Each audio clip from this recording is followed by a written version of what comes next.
Morning students, Gurugram के YouTube channel में आपका स्वागत है। हम अध्ययन कर रहे हैं BEd second year civics subject में पाठ्यक्रम के बारे में। जैसे हमने कल अध्ययन किया पाठ्यक्रम निर्माण के सिद्धांत क्या है और नागरिक शास्त्र का जो पाठ्यक्रम है उसको तैयार करने के लिए क्या सिद्धांत होंगे।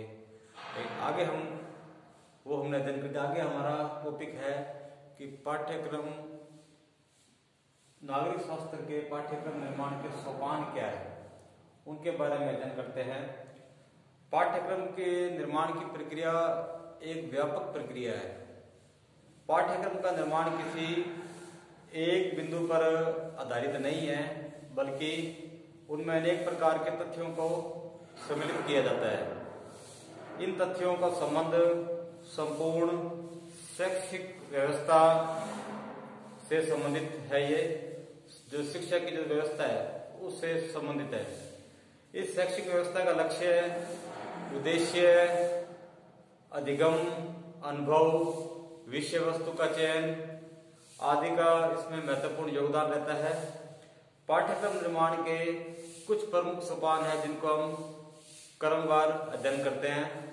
तो सबसे पहला है लक्ष्य है उद्देश्य, दूसरा है अधिगम अनुभवों का चयन, नंबर 3 पे है विषय वस्तु का चयन, 4 पे है अधिगम अनुभव एवं विषय वस्तु का अंतरण और नंबर 5 पे है मूल्यांकन।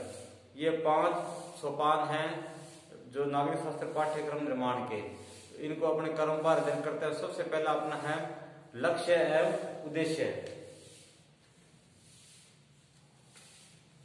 पहला सोपान है अपना लक्ष्य एवं उद्देश्य।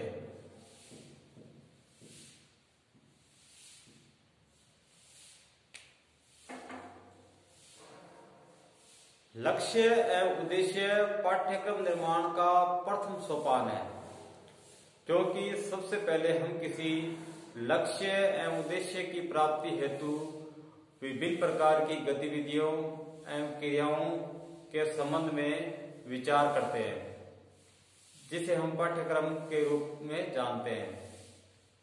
जैसे जब शिक्षक बालक के शारीरिक विकास के लक्ष्य को निर्धारित करता है तो इस लक्ष्य की प्राप्ति हेतु वह योग, व्यायाम आदि की क्रियाओं को क्रमबद्ध रूप में प्रस्तुत करता है। इसी प्रकार की गतिविधियों और अनुभवों के क्रमबद्ध समूह को शारीरिक शिक्षा के पाठ्यक्रम के नाम से अपने जानते हैं। इसी प्रकार प्रत्येक विषय का पाठ्यक्रम उसके लक्ष्य एवं उद्देश्यों के द्वारा निर्धारित है, विकसित होता है। किसी भी पाठ्यक्रम है हम उसका पहले लक्ष्य उद्देश्य चुनते हैं, फिर उसके जो स्टेप है उनके द्वारा हम आगे बढ़ते हैं। जैसे एग्जाम्पल दिया है कि शिक्षक चाहता है कि बालक के शारीरिक विकास के लिए, तो शारीरिक विकास के लिए क्या करना चाहिए, बालक को योग करना चाहिए, व्यायाम करना चाहिए, तो वो शारीरिक शिक्षा में उसको जोड़ दिया जाता है। तो ये पहला एक उदाहरण दिया है। फिर है कि लक्ष्य एवं उद्देश्य पाठ्यक्रम निर्माण के प्रथम सोपान के अंतर्गत आते हैं। लक्ष्य एवं उद्देश्यों की प्रकृति के आधार पर ही उनकी पूर्ति हेतु पाठ्यक्रम का स्वरूप निश्चित होता है। वर्तमान समय में पाठ्यक्रम का स्वरूप व्यापक होता जा रहा है। इसके मूल में लक्ष्य एवं उद्देश्यों की व्यापकता निहित है। वर्तमान समय में सर्वांगीण विकास के उद्देश्यों को पूर्ण करने के लिए व्यापक स्तर पर पाठ्यक्रम विकास की आवश्यकता होती है। अतः लक्ष्य एवं उद्देश्यों के द्वारा ही पाठ्यक्रम का विकास संभव होता है। लक्ष्य एवं उद्देश्य पाठ्यक्रम निर्माण की प्रक्रिया किस प्रकार संपन्न करते हैं, इसका वर्णन हम निम्न रूप में कर सकते हैं। पहला है कि सामाजिक उद्देश्य एवं लक्ष्य। नंबर 1 सामाजिक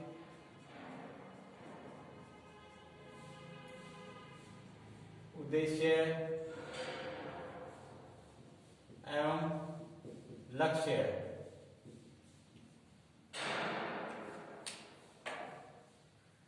प्रत्येक पाठ्यक्रम में सामाजिक उद्देश्यों की पूर्ति के लिए उपायों का वर्णन किया जाता है। इस पाठ्यक्रम के उद्देश्य की मान्यताएं प्रदान की जाती है, जिसमें सामाजिक विकास की भावना निहित होती है।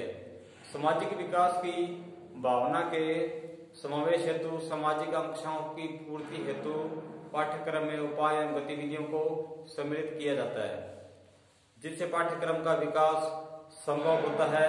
इस प्रकार सामाजिक उद्देश्य भी पाठ्यक्रम विकास में अपनी भूमिका का निर्वहन करता है। दूसरा है दार्शनिक उद्देश्य एवं लक्ष्य।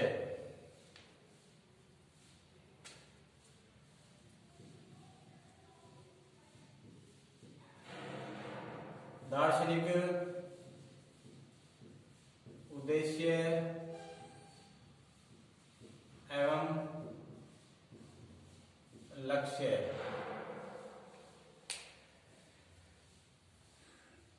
अनेक अवसरों पर समाज एवं राष्ट्र में विभिन्न प्रकार की दार्शनिक विचारधाराओं का प्रभाव देखा जाता है।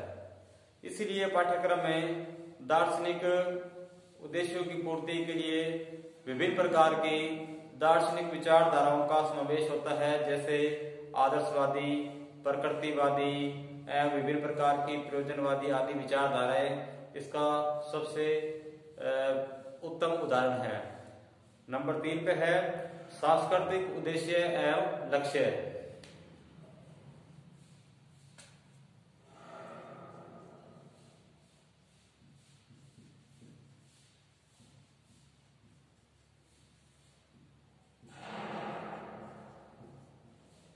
सांस्कृतिक उद्देश्य एवं लक्ष्य। प्रत्येक राष्ट्र एवं समाज को अपनी संस्कृति एवं उससे संबंधित परंपराओं से विशेष लगाव होता है। इन सांस्कृतिक उद्देश्यों के संरक्षण एवं विकास के लिए वह शिक्षा का ही सहारा लेता है। अतः पाठ्यक्रम में सांस्कृतिक उद्देश्यों को समाहित करने हेतु उससे संबंधित पाठ्य वस्तु एवं गतिविधियों का समावेश किया जाता है। इस प्रकार सांस्कृतिक उद्देश्य के निर्धारण एवं पूर्ति के माध्यम से पाठ्यक्रम का विकास संभव होता है।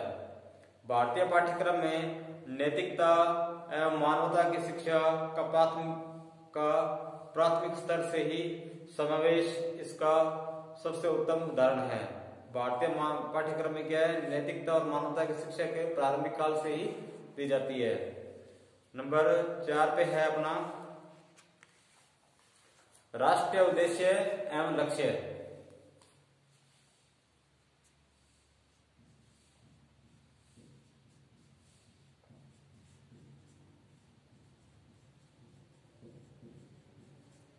राष्ट्रीय उद्देश्य एवं लक्ष्य।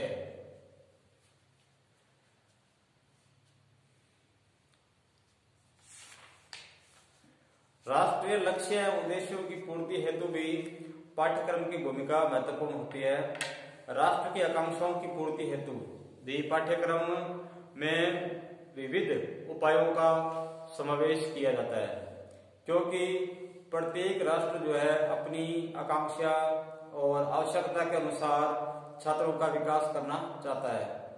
इसके लिए वह विभिन्न प्रकार के उपायों की शिक्षा एवं पाठ्यक्रम द्वारा ही क्रियान्वित करना चाहता है।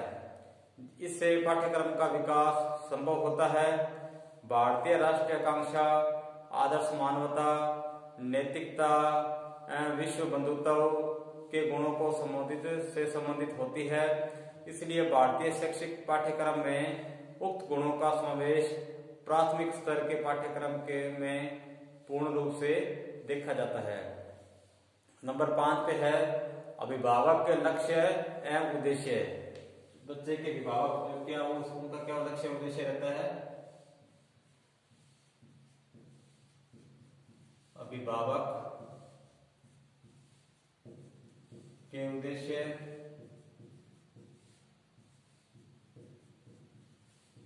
एवं लक्ष्य।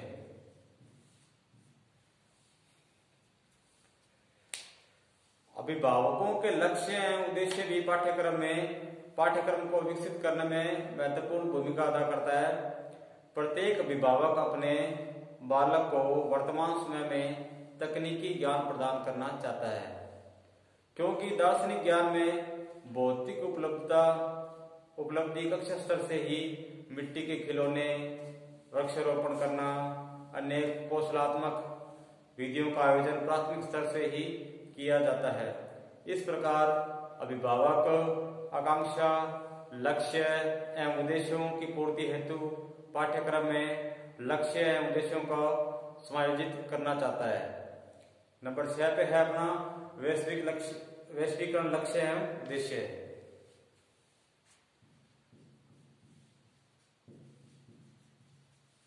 वैश्वीकरण लक्ष्य एवं उद्देश्य।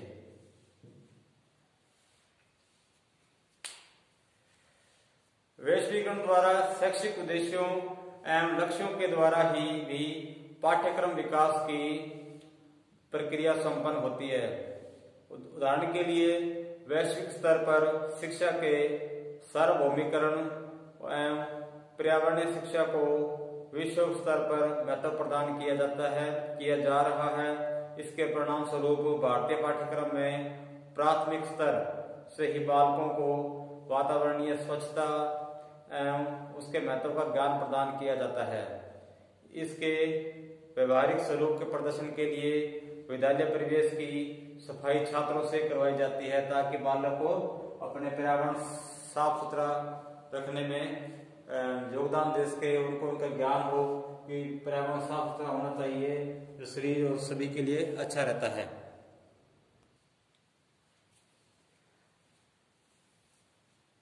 द्वितीय सोपान है अपना अधिगम अनुभवों का चयन। अधिगम अनुभवों का पाठ्यक्रम में समावेश पाठ्यक्रम निर्माण का द्वितीय सोपान है। ये पाठ्यक्रम का स्वरूप विभिन्न प्रकार के अधिगम अनुभवों से निर्धारित होता है। जो अधिगम सीखते हैं उससे सीखने के दौरान जो अनुभव लिए हैं उनके द्वारा अधिगम अनुभवों को उन अनुभवों को प्राथमिकता दी जाती है जिनके माध्यम से छात्रों का अधिगम स्तर उच्च स्तर तक स्थायी बन जाता है। दूसरे शब्दों में उन अनुभवों को पाठ्यक्रम में स्थायी स्थान प्रदान होता है जो कि सर्वमान्य होते हैं तथा जिन्हें शिक्षण अधिगम प्रक्रिया में स्थायी स्थान प्राप्त होता है, जो सर्वमान्य है, जिन्हें शिक्षण अधिगम प्रक्रिया को प्रभावी बनाने के लिए अनिवार्य माना जाता है। अर्थात अधिगम अनुभव पाठ्यक्रम को व्यापक रूप प्रदान करते हैं। अधिगम अनुभवों का चयन पाठ्यक्रम निर्माण की प्रक्रिया को निम्न रूप से स्पष्ट कर सकते हैं। पहला है शिक्षक विद्यालय जीवन के अनुभव। शिक्षक विद्यालय जीवन के अनुभव। शिक्षक विद्यालय जीवन के अनुभव।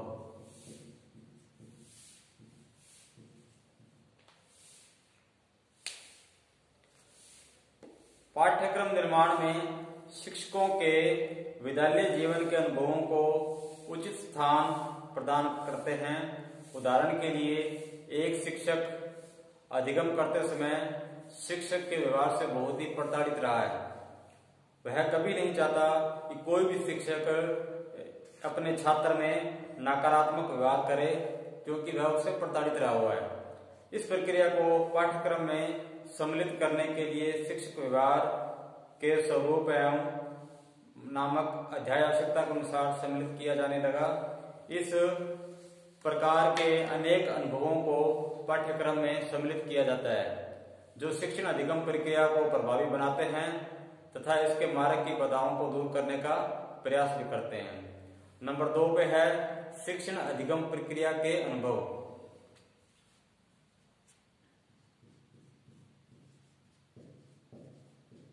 शिक्षण अधिगम प्रक्रिया के अनुभव।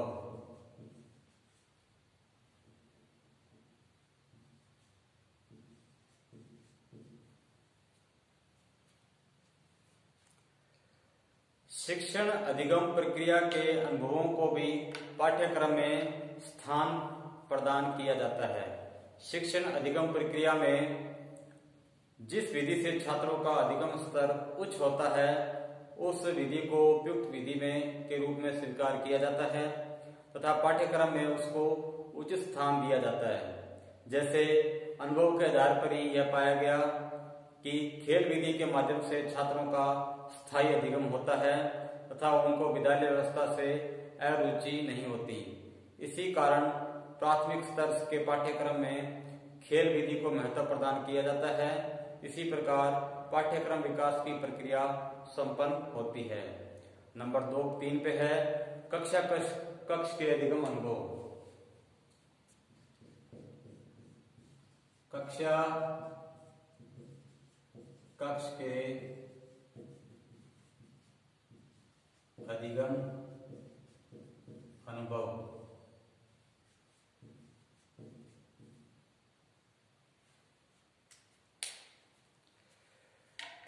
कक्ष में शिक्षक द्वारा बालकों के अधिगम स्तर के बारे में जो अनुभव किया जाता है उन अनुभवों को पाठ्यक्रम में सम्मिलित किया जाता है। बहुत से छात्र तीव्र गति से अधिगम करते हैं। उन छात्रों के लिए प्रथम एक अलग से पाठ्यक्रम की व्यवस्था की जाती है तथा जो छात्र मंद गति से अधिगम करते हैं उनके लिए अलग से पाठ्यक्रम की व्यवस्था की जाती है। प्रत्येक छात्र को उसकी आवश्यकता के अनुसार पाठ्यक्रम का उपलब्ध होना कक्ष के अधिगम अनुभव का ही परिणाम है। अतः शिक्षक द्वारा कक्ष में जो भी अधिगम स्तर के सुधार संबंधी उपायों का अनुभव किया जाता है उनके पाठ्यक्रम में उचित स्थान दिया जाता है। नंबर 4 पे है रुचि संबंधी अधिगम अनुभव। रुचि संबंधी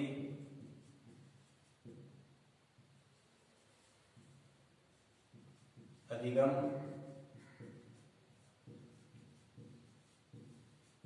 अनुभव।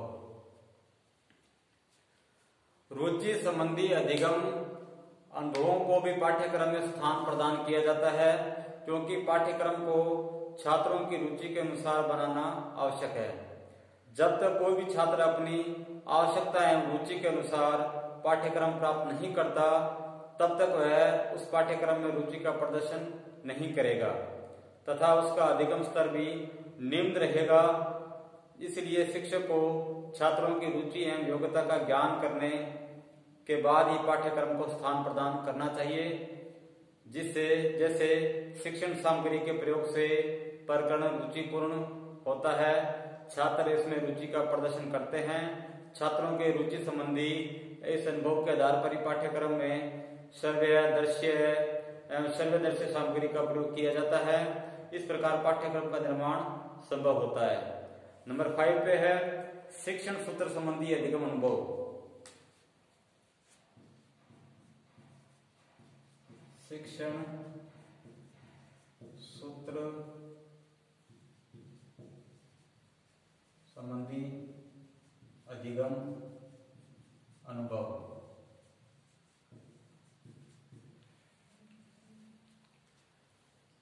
शिक्षण अधिगम प्रक्रिया में शिक्षण सूत्रों के प्रयोग से अधिगम स्तर में सुधार की स्थिति उत्पन्न होती है। उन अनुभवों को पाठ्यक्रम में सम्मिलित कर लिया जाता है तथा जिनके प्रयोग से छात्रों के अधिगम स्तर पर कोई प्रभाव नहीं पड़ता, उनको अस्वीकार कर दिया जाता है। जैसे उदाहरण के लिए शिक्षण अधिगम प्रक्रिया में सरल से कठिन की ओर शिक्षण सूत्र का प्रयोग किया जाता है तथा जो छात्रों का अधिगम स्तर उच्च बन जाता है, इससे छात्रों को अधिगम प्रक्रिया रुचिपूर्ण लगती है। इस प्रक्रिया का अनुभव जब शिक्षक करता है तो उसका यह अनुभव पाठ्यक्रम में सम्मिलित कर लिया जाता है। इसी प्रकार से पाठ्यक्रम में शिक्षण सूत्रों का प्रयोग संभव हुआ है। नंबर 6 पे है अधिगम सिद्धांतों संबंधी अनुभव।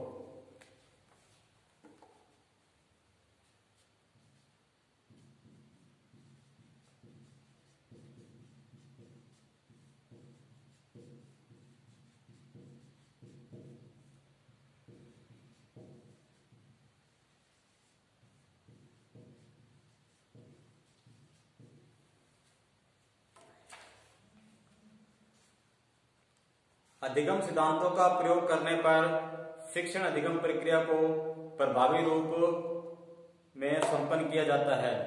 इन सिद्धांतों का प्रयोग अधिगम में प्रयोग करने के बाद शिक्षक द्वारा यह अनुभव किया जाता है कि यह सिद्धांत छात्रों को स्थायी एवं तीव्र गति से कराने में सक्षम है। उस सिद्धांत का समावेश पाठ्यक्रम में कर दिया जाता है, क्योंकि यह स्वीकार किया जाता है कि यह सिद्धांत ही अधिगम प्रक्रिया के लिए सर्वोत्तम है।